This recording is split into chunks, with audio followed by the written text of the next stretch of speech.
teman-teman, selamat datang di Sejarah Santai, tempat ngobrol sejarah dengan gaya yang nggak bikin ngantuk. Yes, aku Reva, penasaran tentang sejarah dan ini Shirley yang ngerti tentang sejarah. Nah, Rep, kamu tahu nggak sih kalau misalnya Jepang itu dulu menerapkan sistem kebijakan Sakoku di tahun 1639 sampai 1853, di mana mereka tuh menutup diri dari dunia luar dan hanya berhubungan dengan Belanda, Cina, dan juga Korea. Itu tuh juga di pelabuhan tertentu seperti di Nagasaki. Kok bisa mereka takut budaya asing gitu? Nah, salah satunya itu pemerintah Jepang ini khawatir gitu loh tentang pengaruh Barat, terutama tuh pada agama Kristen, yang dimana tuh bisa mengganggu sistemnya mereka gitu loh, Rep. Tapi kalau mereka udah nyaman sendiri, kenapa mereka harus terbuka lagi? Di tahun 1853, Amerika tuh datang dengan kapal perang di bawah komandor Matthew Perry dan memaksa Jepang membuka diri lewat perjanjian Kanagawa. Jepang tuh akhirnya sadar kalau tuh mereka tuh sudah tertinggal jauh dari negara-negara lain.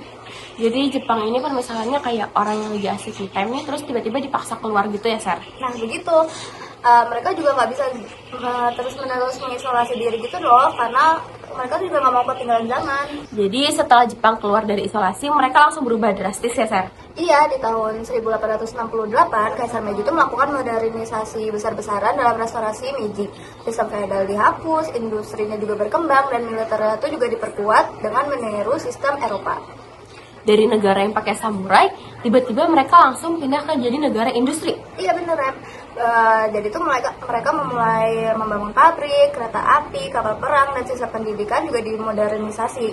Bahkan mereka tuh juga berhasil mengalahkan Rusia pada perang Rusia-Jepang di tahun 1905. Itu tuh yang bikin dunia kaget banget.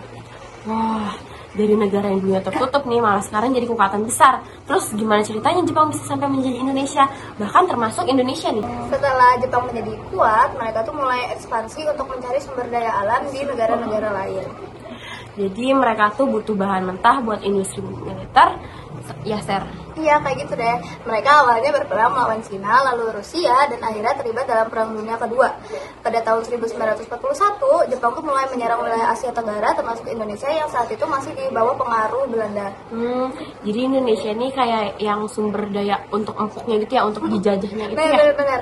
Tahun 1942, Jepang tuh berhasil mengusir Belanda dan menduduki Indonesia dengan membawa slogan Asia untuk Asia, seolah-olah tuh mereka mau membebaskan Indonesia dari pengaruh Barat. Tapi kan kenyataannya bisa lebih kejam. Jepang tuh menerapkan sistem kerja paksa Romusa, di mana rakyat tuh dipaksa untuk kerja tanpa upah sama sekali dalam kondisi yang sangat buruk. lalu jadi awalnya kayak penyelamat, tiba-tiba mereka malah lebih menindas lebih kuat gitu. Iya, lebih apa ya, bahasanya tuh lebih jahat kejam. Ya.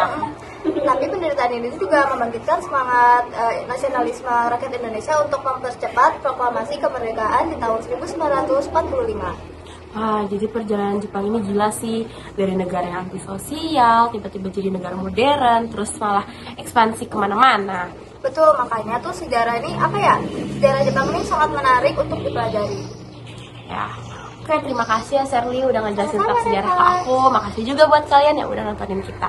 Kalau kalian mau bahas negara lain boleh. Jangan lupa nonton kita terus ya. Sampai jumpa di episode selanjutnya. Dadah.